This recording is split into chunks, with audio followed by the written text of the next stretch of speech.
अस्सलाम वालेकुम क्लास। तो हमारे पास क्वेश्चन नंबर 3 है एक्सरसाइज 1.3 का। यहाँ पर आपने सेम जिस तरह आपने क्वेश्चन नंबर 2 में वेरिफिकेशन की थी, यहाँ पर इस वाले पार्ट में भी आपने यही करना है, क्वेश्चन में यही करना है।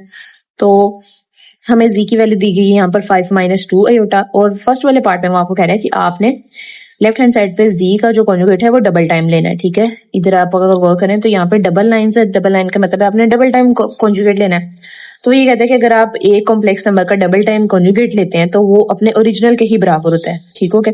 तो वैसे ये साफ जाहिर है, अगर आप क्योंकि हमारे पास साइन सिर्फ दो ही है, प्लस और माइनस। अगर कोई नंबर माइनस का है उसको कॉन्जुगेट लेंगे तो वो प्लस में चला जाएगा, और फिर दोबारा उसको कॉन्जुगेट लेंगे तो दोबारा किस में चला जाएगा, माइनस में। तो यहाँ पर होगा ये कि अगर हम किसी भी कॉम्प्लेक्स नंबर का डबल टाइम कॉन्जुगेट लेते हैं तो वो अपने ओरिजिनल के ही बराबर आता है। तो यहाँ पे करके देख लेते हैं। राइट हैंड साइड पे आपके पास सिंपल जी है, तो ये लिख लेते हैं 5 - 2 अयोटा, इक्वेशन नंबर 1। यहाँ पे कुछ भी करने की जरूरत नहीं है। लेफ्ट हैंड साइड पे आपने जी का जो है वो कॉन्जुगेट लेना है। 5 - 2 अयोटा है, इसका आप कॉन्जुगेट लेंगे, फर्स्ट टाइम कॉन्जुगेट लेंगे तो ये आ जाएगा 5 + 2 अयोटा।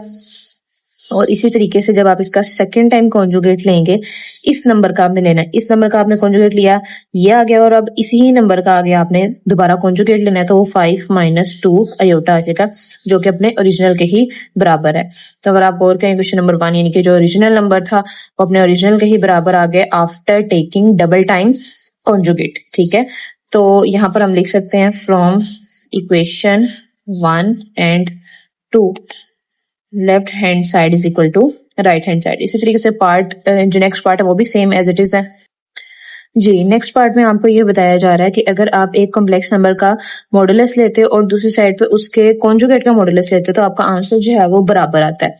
कैसे ये आंसर बराबर आता है हम ये चेक कर लेते हैं। लेट्स सपोज हमारे पास, लेट्स सपोज नहीं बल्कि हम उसने हमें दिया हुआ है, जी जो हमें दिया हुआ है वो है 5 - 2 अयोटा। 5 - 2 अयोटा उसने हमें दिया हुआ है। हम करते क्या है, हम यहाँ से लेफ्ट हैंड साइड स्टार्ट करते हैं और इस साइड पे हमें मॉडुलस लेना है। तो मॉडुलस का फॉर्मूला आप सबको पता है, x² प्लस y² होता है आपके पास।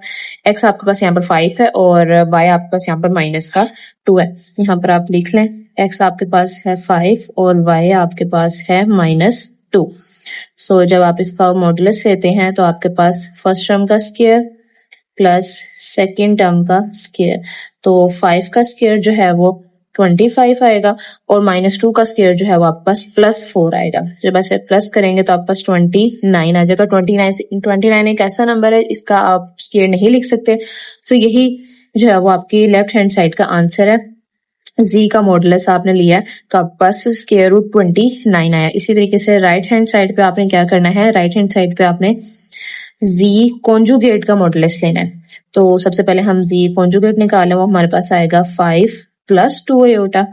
सो अब हम यहाँ पर इसी का जो है वो मॉडुलस लेंगे, x² + y² करेंगे, और यहाँ पर हमारे पास जो x है वो 5 है और जो y है वो हमारे पास 2 है।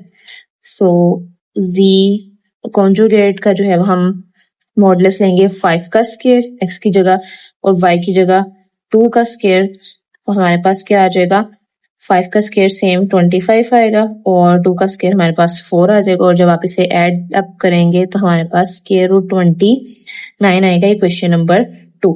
सो आप कह सकते हैं यहाँ पर भी कि left hand side right hand side के बराबर है, कि अगर आप एक सिंपल कॉम्प्लेक्स नंबर का जो है वो मॉडुलस लें या उसके कॉन्जुगेट का मॉडुलस लें तो आपके पास आंसर क्या आता है, सेम आता है।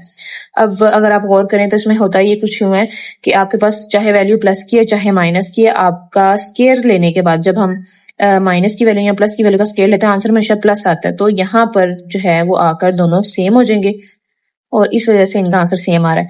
तो नेक्स्ट पार्ट में हमें वो यहाँ पर वेरीफाई करने को कह रहा है कि अगर आप जी का मॉडुलस लें और इसी तरीके से उसके एडिटिव इनवर्स का भी अगर आप मॉडुलस लें तो आपका आंसर सेम आएगा। तो यहाँ पर भी सेम वही चीज है तकरीबन लास्ट वाले पार्ट की तरह। तो लेफ्ट हैंड साइड पे हम जी का जो है वो पहले मॉडुलस ले लेते हैं, x² + y², जहां पर हमारे पास x जो है वो 5 है और y जो है वो -2 है। तो जब आप इसका कॉन्जुगेट लेंगे तो आपके पास 5 का स्क्वायर + 2 का स्क्वायर और आपके पास सेम -2 का स्क्वायर आएगा 5 का स्क्वायर 25 और इसी तरीके से -2 का स्क्वायर 4 और ये हमारे पास 29 इक्वेशन नंबर 1 जो है वो लेफ्ट हैंड साइड का आंसर आ जाती है। ठीक है, अब नेक्स्ट राइट हैंड साइड पे आपने क्या करना है, राइट हैंड साइड पे पहले आपने एडिटिव इनवर्स लेना है। तो आपके पास जो z है वो है 5 - 2 एयोटा। जब आप इसका एडिटिव इनवर्स लिखेंगे तो आएगा -5 + 2 एयोटा। एडिटिव इनवर्स ऐसे लिखते हैं कि आपके पास जो भी नंबर है उसके आपने साइन चेंज कर देना। तो यहाँ पर 5 का साइन प्लस का है वो माइनस का हो जाएगा, 2 एयोटा का माइनस का साइन है, इधर ये प्लस हो जाएगा। अब यहाँ पर आपने इस नंबर का इस एडिटिव इनवर्स यानी कि नेगेटिव जी का जो है वो मॉडुलस लेना है। तो जब आप नेगेटिव जी का मॉडुलस लेंगे तो यहाँ पर भी same formula x² + y² whole square root, और यहाँ पर आपके पास जो x है वो -5 है और जो y है वो आपके पास +2 है। इससे फर्क नहीं पड़ता, इससे आंसर जो है वो सेम ही रहेगा हमारा। तो हमारे पास -5 का स्क्वायर + 2 का स्क्वायर आ जाएगा। -5 का स्क्वायर आप सबको पता है 25 होता है और 2 का स्क्वायर जो है वो 4 आ जाएगा और हमारे पास सेम आंसर जो है वो स्क्वायर रूट 29 आएगा।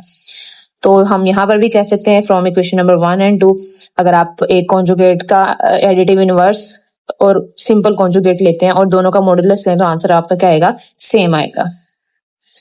नेक्स्ट पार्ट 4 में आपने क्या करना है, पार्ट 4 में सिंपली जो है वो आपके पास लेफ्ट साइड पे आपने z और z बार को यानी कि उसके कॉन्जुगेट को मल्टीप्लाई करवाना है और दूसरी साइड पे आपने क्या करना है कि आपने मॉडुलस लेना है लेकिन उसका स्क्वायर मॉडुलस का स्क्वायर लेना है। ठीक है, तो यहाँ पर आप लोग एक चीज जो है वो समझ लें कि हम जब हम एक कॉम्प्लेक्स नंबर के कॉन्जुगेट को और सिंपल नंबर को जो है वो आपस में मल्टीप्लाई करें उसका आंसर जो है हमारे पास मॉडुलस के स्क्वायर के बराबर आता है। ठीक है, तो सिंपली करना क्या है, हमने यहाँ पर हमारे पास z जो था वो 5 - 2 एयोटा था, इसी तरह इसके कॉन्जुगेट जो है वो आ जाएगा हमारे पास 5 + 2 एयोटा।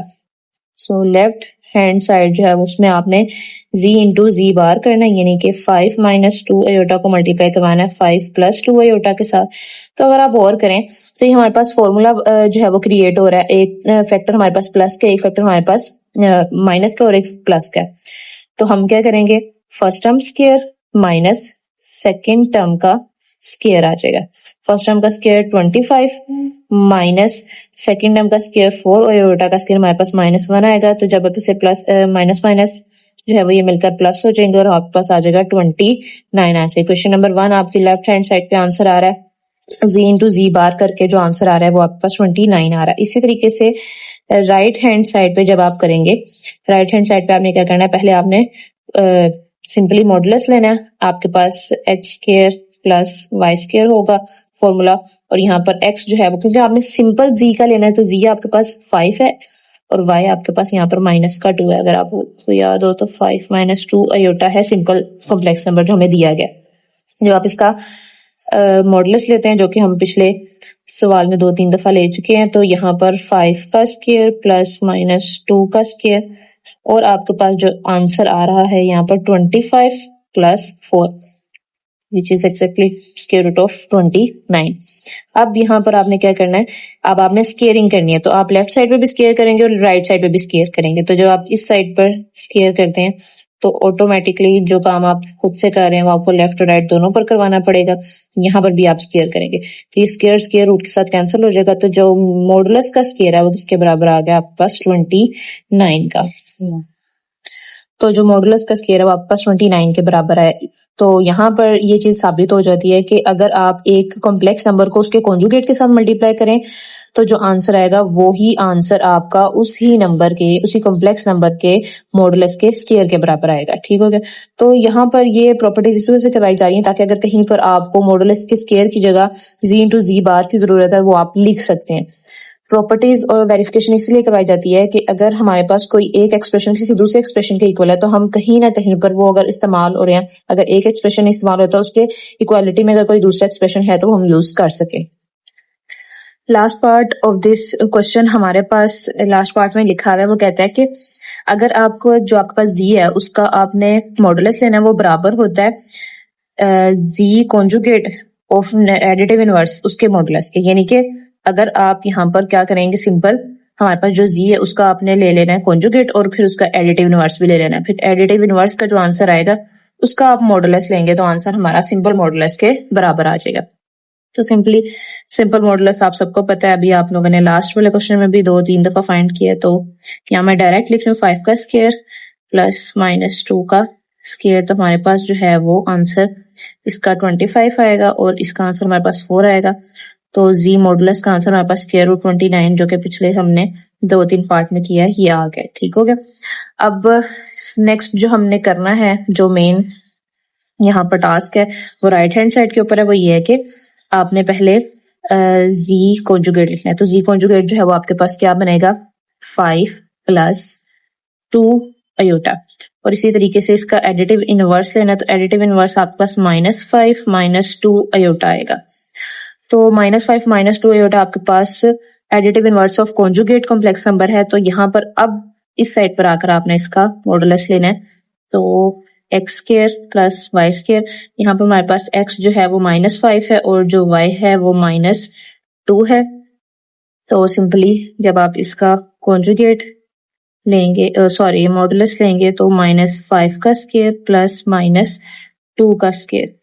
तो आंसर जो है वो आपके पास 5 का स्क्वायर -5 का स्क्वायर प्लस 25 और -2 का स्क्वायर प्लस 4 और यहाँ पर भी आपके पास स्क्वायर रूट 29 आ जाएगा। सो अब यहाँ पर आप कह सकते हैं कि अगर आप सिंपल कॉम्प्लेक्स नंबर का जो है वो मॉडुलस लें या उसके एडिटिव इनवर्स ऑफ कॉन्जुगेट का जो है वो मॉडुलस लें, तो आपके पास आंसर क्या आएगा, सेम आएगा। ये आपने लिया है उसी नंबर के कॉन्जुगेट और एडिटिव इनवर्स का मॉडुलस। तो यहाँ पर भी हमारे पास इक्वेशन नंबर 1 और इक्वेशन नंबर 2 बराबर आ गई हैं। तो लेफ्ट हैंड साइड जो है वो राइट हैंड साइड के बराबर है। यहाँ तक जो है वो आप लोगों का क्वेश्चन नंबर 3 कंप्लीट होता है और बाकी जो है वो हम बाद में करेंगे। तब तक के लिए अल्लाह हाफिज।